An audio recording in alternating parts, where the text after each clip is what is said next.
আমাদের ছেলে দিন দিন অনেক বদমাশ হয়ে গেছে, গ্রামবাসীদের জ্বালাতন করছে। তুমি ওকে একটু বোঝাও তো। দেখো মালতী, রাজুকে নিয়ে অত চিন্তা করার দরকার নেই। ও এখনো অনেক বাচ্চা। আর তাছাড়া ওকে আমরা খুব তাড়াতাড়ি স্কুলে ভর্তি করব। তখন ও সব কিছু শিখে যাবে।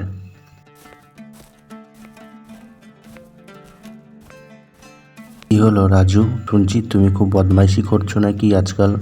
বড়দের সবসময় সম্মান করতে হয়। বড়দের সম্মান করলে তুমি তাড়াতাড়ি বড় হতে পারবে। বাবা, আমি জমিদারের ছেলে।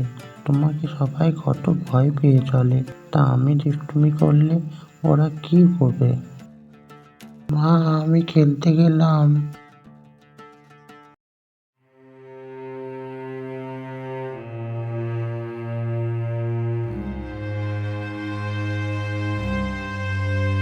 আজকে আমি সব ফসল ভেঙে দেবো।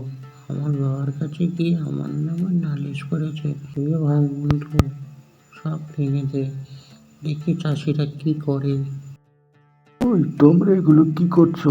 তোমরা যদি এভাবে ফসল নষ্ট করো, তাহলে আমরা না খেতে পেয়ে মরে যাব। আমি জমিদারের ছেলে, তুমি বাবাকে গিয়ে কি বলবে?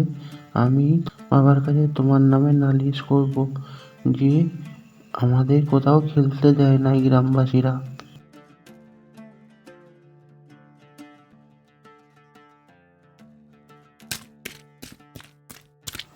রাজু, আমরা অনেক বেঁচে গেছি আজকে ভাই।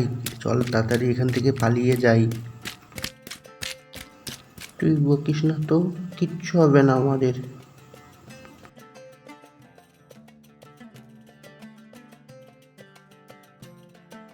রাজু, ওই দেখ গরু, গরুটাকে মেরে তাড়িয়ে দিই চল। এই গরু, যা যা যা, এখান থেকে যা, নাহলে না মারবো তোকে। রাজু, তুমি গরুগুলোকে এভাবে মেরে তাড়িও না। আজ মনে হচ্ছে তোমার বাবার কাছে আমাদেরকে যেতেই হবে। রাজু, পালা পালা, এখন এখান থেকে পালিয়ে চল, নাহলে এরা আমাদের এখন মারতে পারে। জগন, মন্টু, রামু, শামু, তোমরা সবাই এখানে আছো দেখছি। ভালোই হলো তোমাদের সঙ্গে দেখা হয়ে।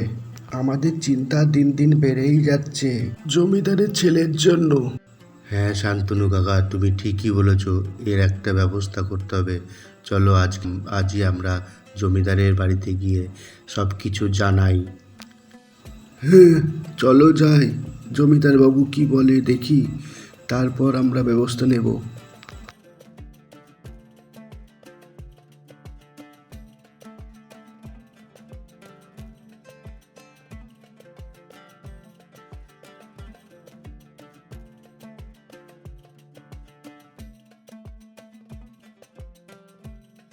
কি হলো, তোমরা সবাই এখানে দল বেঁধে কি করছো? কিছু দরকার আছে আমার সাথে? জমিদার বাবু, আপনার ছেলে আমাদের মাঠের সব ফসল নষ্ট করে দিয়েছে। এভাবে চলতে থাকলে আমরা তো না খেতে পেয়ে মারা যাব। শুধু তাই নয়, আমাদের পশুগুলোকেও মারধর করে, সব সময় বিরক্ত করে। আমি ওকে শাসন করব, তোমরা নিশ্চিন্ত মনে বাড়ি যাও।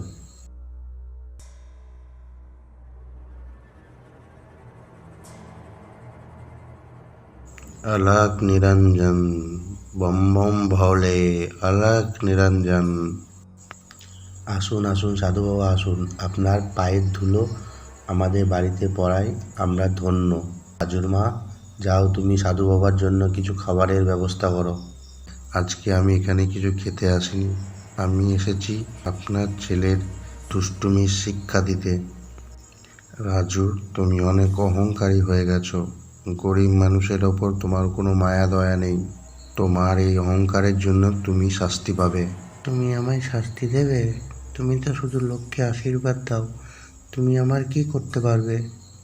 আমি তোমাকে অভিশাপ দিচ্ছি, তুমি এই মুহূর্ত থেকে বাদরে পরিণত হবে এবং বনে গিয়ে থাকতে হবে, যতদিন না তুমি নিজের ভুল বুঝতে পারবে।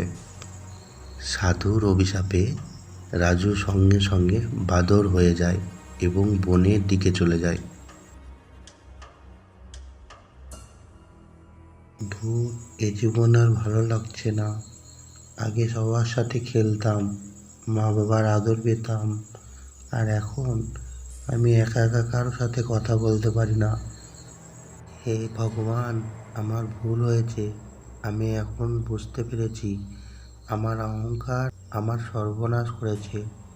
আমি যদি আবার মানুষ হতে পারতাম, আমি কখনোই এমন করতাম না।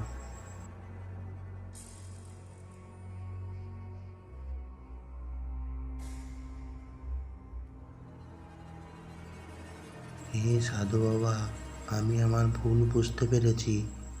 আমি আর কখনো অহংকার করব না। আমাকে আমার রূপে ফিরিয়ে দাও। তুমি সত্যিই তোমার ভুল বুঝেছ রাজু। এবার তোমাকে ক্ষমা করা হলো।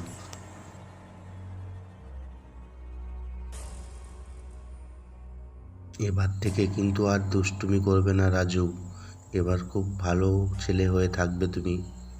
না বাবা, আমি আর কখনো দুষ্টুমি করব না। আমি মানুষের প্রতি ভালো ব্যবহার করব। আমি আর শিখেছি অহংকার ধ্বংস ডেকে আনে। তাই তোমরা কেউ কখনো অহংকার করো না।